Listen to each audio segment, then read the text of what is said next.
ঢাকা ১৯ আসনে মনোনয়ন উত্তোলনে মাঠে নামলেন সালাউদ্দিন বাবু ও শেখ শওকত। বিস্তারিত তথ্যচিত্রে মোহাম্মদ আসিফুজ্জামান আসিফ।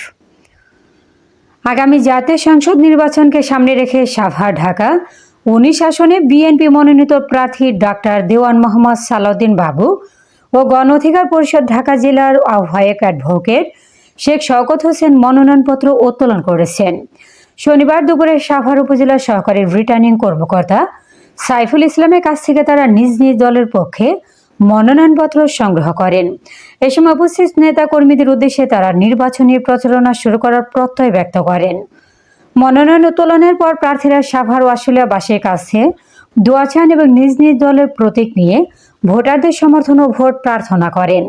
উপজেলা নির্বাচন অফিস সূত্রে জানা গেছে, এ পর্যন্ত সাভার উপজেলা থেকে মোট প্রায় ৮ জন প্রার্থী বিভিন্ন রাজনৈতিক দলের পক্ষে মনোনয়নপত্র উত্তোলন করেছেন। আসন্ন নির্বাচনকে কেন্দ্র করে সাভার ঢাকা ১৯ আসনে রাজনৈতিক তৎপরতা ক্রমে বাড়ছে। আমরা আশাবাদী যে সাভার এবং আশুলিয়াবাসী কোনো মার্কা দেখে নয়, মানুষ দেখে ভোট দিবে এবং আমরা মনে করি যে তারুণ্যের যে শক্তি বা তরুণরা যেভাবে আন্দোলন সংগ্রামে যে ভূমিকা রেখেছে তারই একটি প্রতিফলন এই সাভারবাসী ইনশাল্লাহ দেখাবে।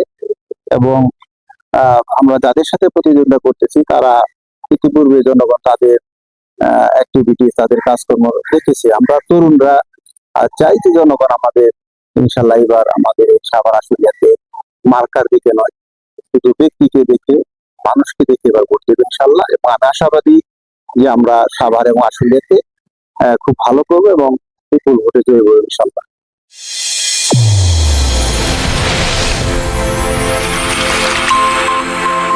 চ্যানেল A1 হৃদয়ের স্পন্দন।